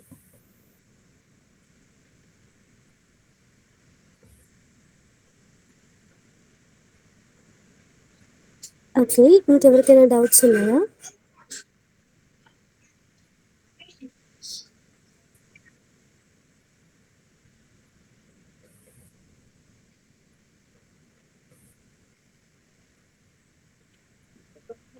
ఎవరికి డౌట్స్ లేనట్లయితే మనం ఎస్తేర్ బుక్ క్లోజ్ చేసుకుందాం. క్లోజ్ చేసుకునే ముందు మీకు డైలీ ఒక క్విజ్ ఫామ్ అనేది మేము పెడుతున్నాం కదా గేమ్ అని చెప్పి. ఈరోజు పెట్టే క్విజ్ ఫామ్కి పాస్కోడ్ చెప్తాను, అందరూ జాగ్రత్తగా నోట్ చేసుకోండి. 925654. ఈరోజు జరుగుతున్న క్విజ్ ఫామ్కి ఎస్తేర్ మీద పాస్కోడ్ 925654. ఎవరైనా థమ్స్ అప్ ఇస్తారా? ఓకే, నోటెడ్ అని. సిస్టర్ ఒకసారి మళ్ళీ రిపీట్ చేయరా? 925654.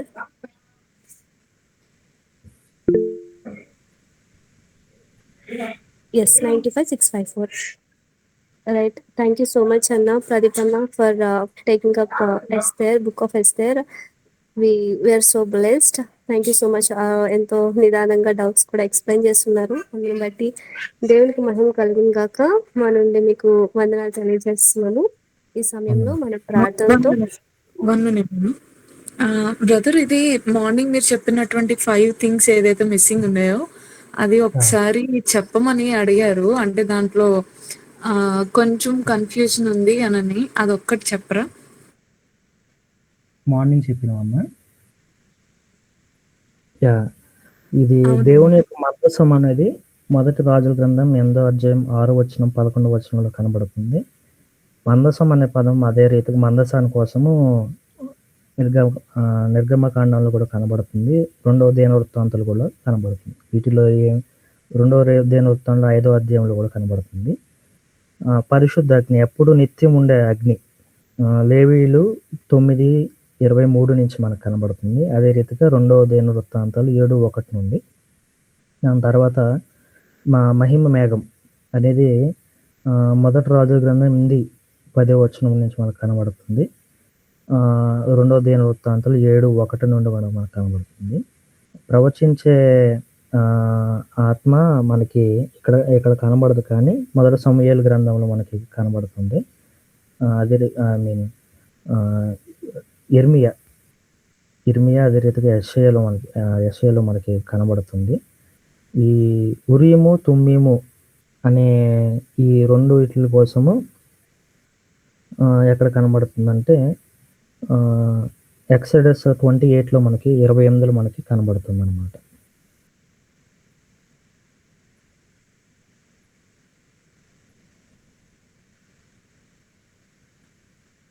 ఓకే అమ్మా. ఓకే అన్న. కృప ఓకే. Okay brother.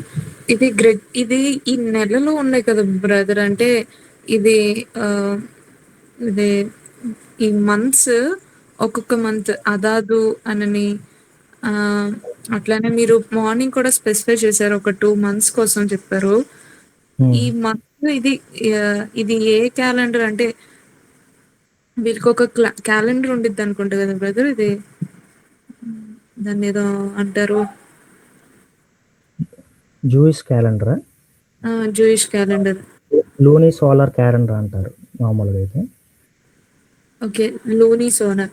అది అదే మన క్యాలెండర్ సన్ తోటి డిసైడ్ చేస్తారు. వాళ్ళ క్యాలెండర్ మూన్ తో డిసైడ్ చేస్తారు అనమాట. ఇది గ్రెగోరియన్ క్యాలెండర్ అని కూడా అంటారా బ్రదర్ దీన్ని? గ్రెగోరియన్ క్యాలెండర్ ఇది మనకు ఐడియా లేదు. ఓకే. అదాదని అట్లాగా కొన్ని మంత్స్ దీనికి శివ, తమూజ్, ఆవ్, ఇలు అలాగా ఉంటాయి అవన్నీ. కుదిరితే ఒకసారి అది మీరు ఒకవేళ తర్వాత వీలైతే పెట్టగలరు బ్రదర్. అది ఒకసారి షేర్ చేద్దాము గ్రూప్ లో ఏదైనా పాసిబుల్ అయితే. ఓకే ఓకే కామెంట్లో పెట్టనా? లేదు బ్రదర్. అంటే మీరు మామూలుగా పంపిస్తే అది గ్రూప్ లో షేర్ చేద్దాము. ఆర్ ఎల్స్ వీళ్ళకి personal. Okay. Thank you so much brother. మీ సమయాన్ని ఇప్పటి వరకు వెచ్చించినందుకు thank you again. Praise the Lord brother. Thank you. నన్ను ఆహ్వానించినందుకు కూడా మీకు కూడా ప్రత్యేకమైన వందనాలు. మీ టీం అందరికి కూడా. ప్రైజ్ లార్డ్ అన్న. థ్యాంక్ యూ అన్న. Thank you once again. So ఈ సమయంలో ఫ్రెండ్స్ మనం ప్రేయర్తో క్లోజ్ చేసుకుంటాం. మనలో ఎవరైనా ప్రార్థించాలని ఆసక్తి కలిగి ఉంటే మీరు అన్మ్యూట్ చేసి ప్రార్థించవచ్చు.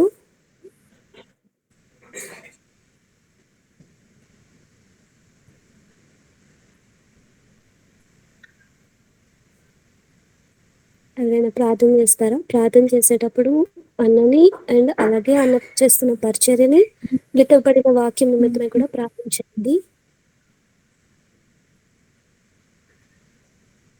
మహోన్నతుడా